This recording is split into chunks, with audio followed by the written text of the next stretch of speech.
All right, so in this video, we're going to talk about balancing chemical equations.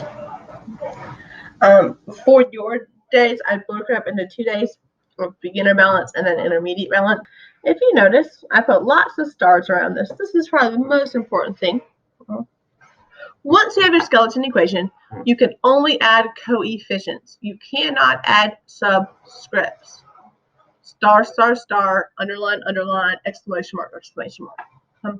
When we get to balancing, you can only be adding coefficients. We cannot change subscripts. Those subscripts are there because those are what the compounds, how they have to be. We will only add coefficients. Remember, coefficients are the big numbers out front, not the tiny numbers down at the bottom. Why do we need to balance a chemical reaction? There should be an N there. Oops.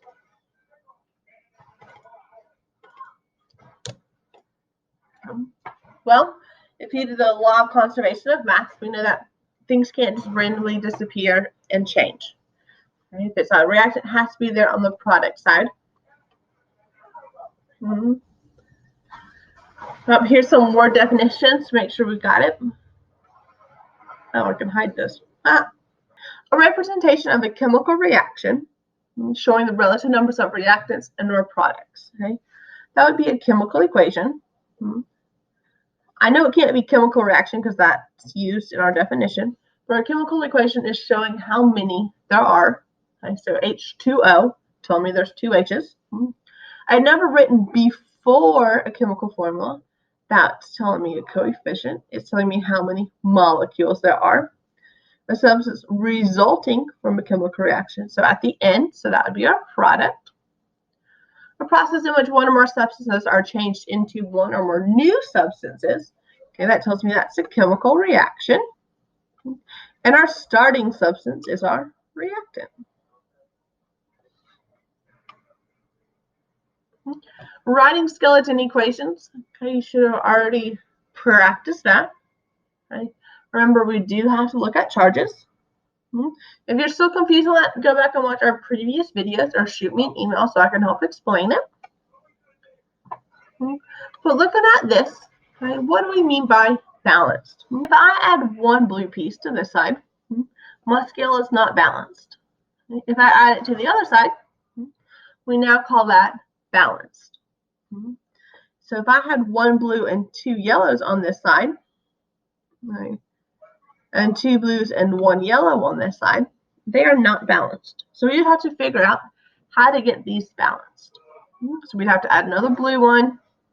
We'd have to add another yellow one. Okay? And now we are balanced. Okay? The same things that are on the left side are also on the right side. Well, what are our steps? The first thing I have to do is write our skeleton equation. I like to draw blanks in front of my spaces, so that way I know where to put my coefficients. Okay, so in front of every element or molecule, I draw a blank spot. Then we count our atoms. Okay, how many are on each side? I do it a little bit differently than all the videos that you see online. It just helps me how I do it. Step 3 is we're going to use coefficients to balance. Okay. Remember, we multiply our coefficients by our subscript to get our totals.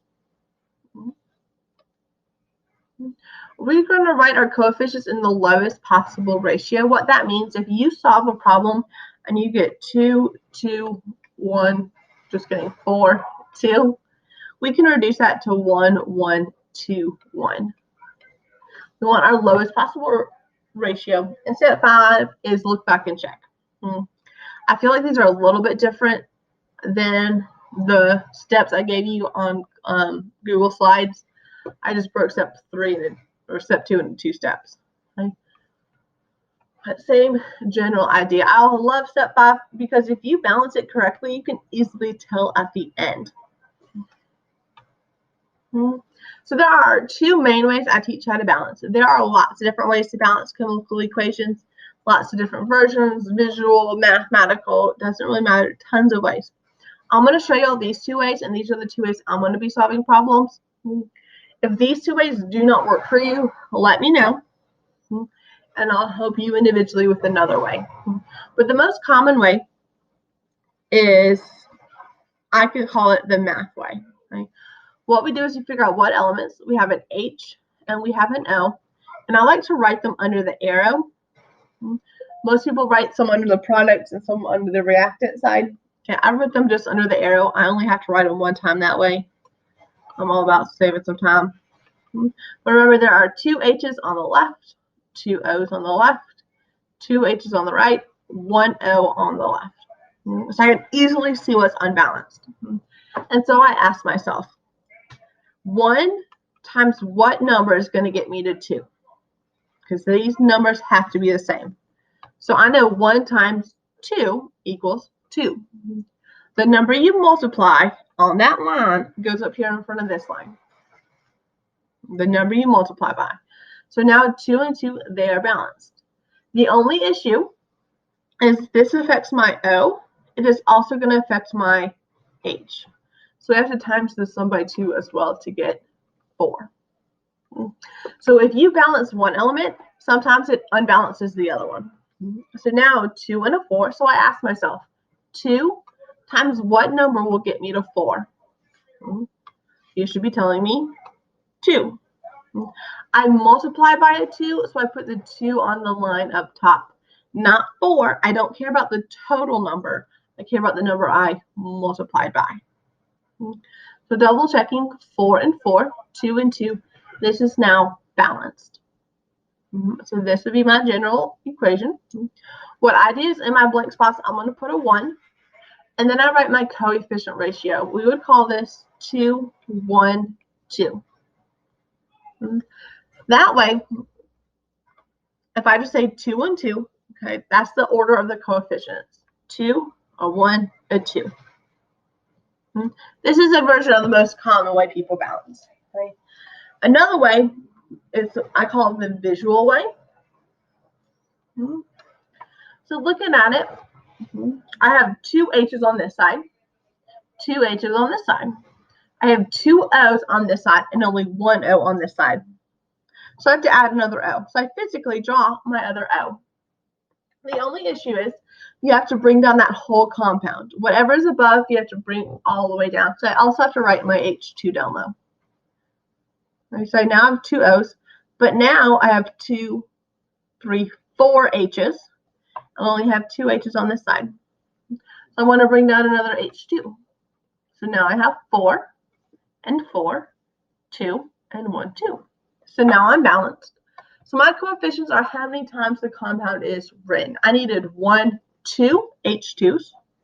I only needed 1 O2, and I needed 1, 2 waters. So 2, 1, 2. Which, if you look, is the exact same answer from above. I just done in different ways. This way, a lot of people like that don't have a good relationship with math. Okay, but I will tell you, sometimes our coefficients are up to like 25. Okay, so you have to be writing like the thing 25 times. Takes up a little bit of paper. Okay, both ways are great. So I'm just going to start working through examples. Again, the best way to practice or learn is just by doing examples and practicing them. And I'm going to solve some the math way, I'll solve some the drawing way, and just work them out. If you're done and you understand them, then skip ahead a little bit to where I talk about the assignment. So I'm going to do this one the math way. So I got to figure out what elements. I have an SE, I have a CL, and I have an O. 1, 6, and 2. And over here there is 1, 2, and 2. When you do the product side, just be careful because they don't go in order that way. All right, so looking at it, who is unbalanced? My SEs are good. My CLs aren't. My O's are. So let's do CL. 2 and a 6. So I say 2 times what number gets me to 6? 3. So I'm going to put a 3 on this line. So in front of the CL on the right side, so CL on the right side, I'm going to put a 3. We double check. It affects my CL, but it does not affect anything else because there's no other element connected. So now we're done. This one is balanced. This one is balanced. This one is balanced. If you notice, these numbers do not have to all be the same. going across, they have to be the same. So my answer would be 1, 1, 1, 3.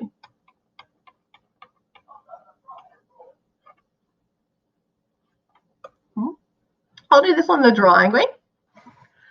Looking at this one, I have one SI on this side, one SI on this side. 2 O's, only one O on this side, so I'm going to add another O. But I have to add the whole compound, so there's going to be another Mg. Well, now I have 2 Mg's, and over here I only have 1. So I'll write another Mg. Always, always, always double check with this method because you will get off easily with this. So 1 SI, 2 O's, 2 O's, 2 Mg's, 2 Mg's. So this one, I need one of these, 2 of those, 1 of those, 2 of those. So 1, 2, 1, 2. I'm going to do this one the math way. We have an N and an H, 2 and a 2, 1 and a 3.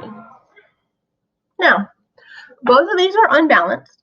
It does not matter who you start with.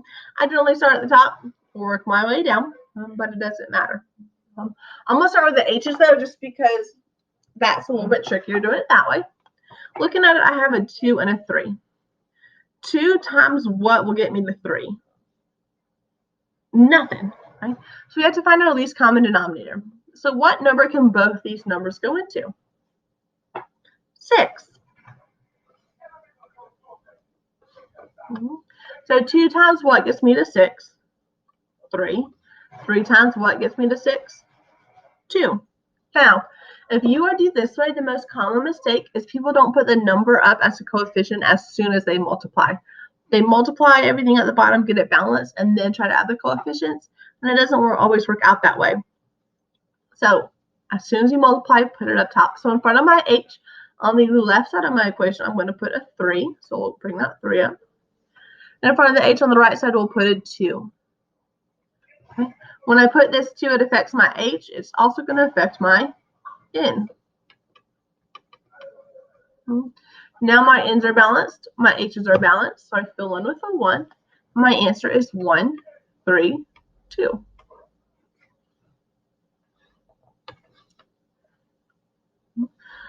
I'll do this one the drawing way. 1 AL, 2 ALs. Ooh, let's add another one. But again, I have to add the whole compound. Well, now there are 6 F's and only 2 on this side. I can't just add F's, I have to add F's too. So that's 4, 6. Well, we got to bring down the whole compound. 1, 2, 3 Mg's. So let's get us to 3 Mg's. Adding the whole compounds. 1, 2, 3, 3 O's. Always double check. 1, 2, 1, 2, 6, 2, 4, 6, 1, 2, 3, 1, 2, 3, 1, 2, 3, 3. So this one, I need 2 of these. I need 3 of these, 1 of those, and 3 of those. So 2, 3, 1, 3. I'm going to solve this one the math way as well.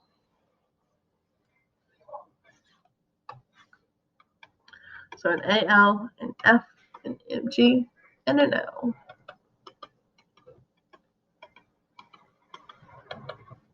One, 3, 1, 1, 2, 2, 1, 3. Again, doesn't matter who you start with. I'm going to start at the top. 1 times what equals 2? 2. So that 2 is going to go in front of my AL as on the reactant side. It affects my AL. It's also going to affect my F. So now we'll say 2 times what gets me to 6? 3. So my multiplied number of a 3 goes on the line in front of my F. But it's also going to affect my Mg. All right. Well, 1 times what gets me to 3? 3. So I'll add it there. It affects my Mg, but it's also going to affect my O. Well, if you look, it just worked itself out. So they're the same, they're equal, they're equal. So we would fill in with the 1. So our answer is 2, 3, 1, 3. I'll work out some more examples, but for today, from this lesson, you should be able to work through problems 1 through 4, 11, 13, 14, and 16 from that worksheet on Classroom. Okay, so that's assignment 9.2.3. Again, it's on Classcook if you want to do it digitally, or you can do it on paper and upload it to the Google form. I'm going to work out a few more examples, and then I'll make a new video talking about intermediate where they get a little bit harder. But if you need a few more examples, I'll work out one more. Looking at this one, we have a BR, a CA, and an N. There's 2 of these, 3 of these, and 2 of these. 2 of these, 1 of these, and 2 of these. So this is unbalanced. So 1 times what number will get me to 3? 3. So that's going to affect my BR. So we have to multiply that one by 3 as well. So I balanced one, but I unbalanced another one. So 2 times what will get me to 6? 3. I'll put my 3 up here. And it only affects that BR because this plus sign separates them. So that 3 does not go with that compound. So looking at it, balanced, balanced, balanced. So we'll fill in with 1s. So this one is a 3, 1, 3, 1. So that's beginner balancing. If you have any issues, let me know. Shoot me an email if you're confused. But try those practice stuff.